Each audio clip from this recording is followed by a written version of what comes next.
violated. Well done, David. My Lords, I too welcome Baroness Ainley's aspiration to use the 75th anniversary of the UN Declaration of Human Rights to rejuvenate and promote its principles. However, I think this task faces some contemporary challenges.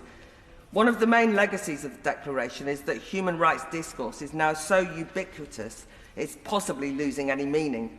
In one recent school debate I was involved in on whether mobile phones should be banned in classrooms, the outraged pupils claimed it breached their human rights to be denied access to social media. More seriously, we now have an ever-expansive transnational human rights industry with an endless array of lawyers, NGOs, commissions, consultants, etc., who certainly talk the talk. But my first concern, there's a danger that this ever-growing body of experts are discrediting human rights ideals amongst many voters by their disdain for democratic decision-making. Because human rights claim to embody universal human dignity per se, they are often treated as sacrosanct and unchallengeable, their adherents assuming a high-handed, self-righteous, imperious manner, disdainful of the views, wishes and demands of national populations. So we've seen in the UK that legitimate attempts at changing how the country manages its asylum system run into the unyielding moral high ground of human rights walls, used to constrain elected legislators and limit the scope of the country's political policy. But when human rights are used to undermine voters and national sovereignty, doesn't that betray the UDHR's original 48 aims, conceived at a time in which self-governance of all sovereign nation-states was itself embodied in principles of non-intervention and universal equality?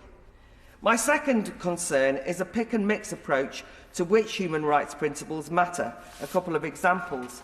When I first read the Online Safety Bill and realised that so much of it threatened free speech, I assumed the Chamber would be full of the usual human rights experts queuing up to cite Article 19 that states, quote, "Everyone shall have the right to freedom of expression, including the freedom to seek, receive and impart information and ideas of all kinds, either orally, in writing or in print, or through any other media of his choice."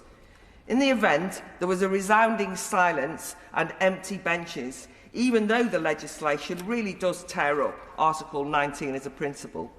Similarly, the year before, when a mere handful of noble lords raised problems with the assault on civil liberties associated with many lockdown regulations, with citizens confined to their homes, the elderly, disabled, sick and dying denied access to family, etc., I assumed the human rights industry would be up in arms.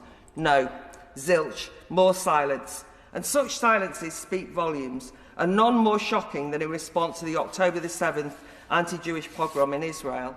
And this was particularly tragic and ironic as the UN Declaration was precisely conceived in the shadow of the Holocaust, in which 6 million Jews were annihilated because they were Jews, a fact I feel worth stating as polling reveals a fifth of the young think the Holocaust a myth.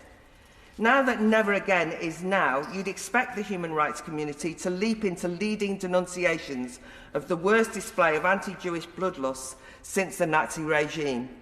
But despite filmed evidence of Jews raped, beheaded, burnt alive and worse, the UN Human Rights Organization stayed silent for almost 2 whole months before condemning Hamas's gruesome butchery, and they remained tight-lipped about the remaining 130 hostages.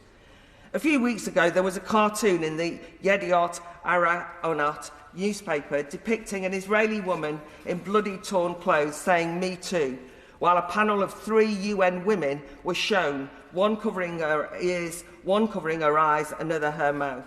Shameful.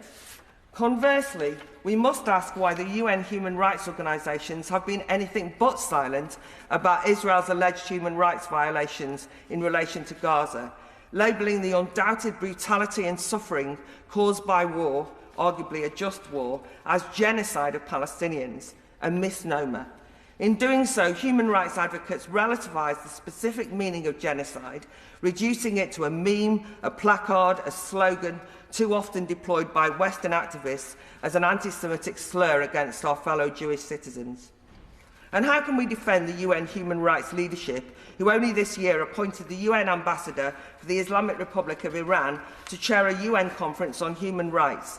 representing a country whose morality police violently assault and lock up brave Iranian women who dare show their hair in public, a country where you can be hung for insulting the Prophet Muhammad and belittling the Quran, and a brutal regime which, in the immediate aftermath of October the 7th, celebrated the Hamas terrorist atrocities.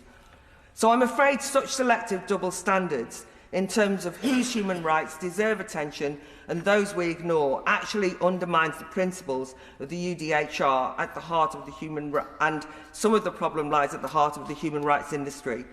Can I suggest to the Minister, for the principles of the Declaration to be promoted genuinely, we must stop looking the other way when human rights are reduced to partisan weapons for politicised ends and human rights advocates are sometimes a problem.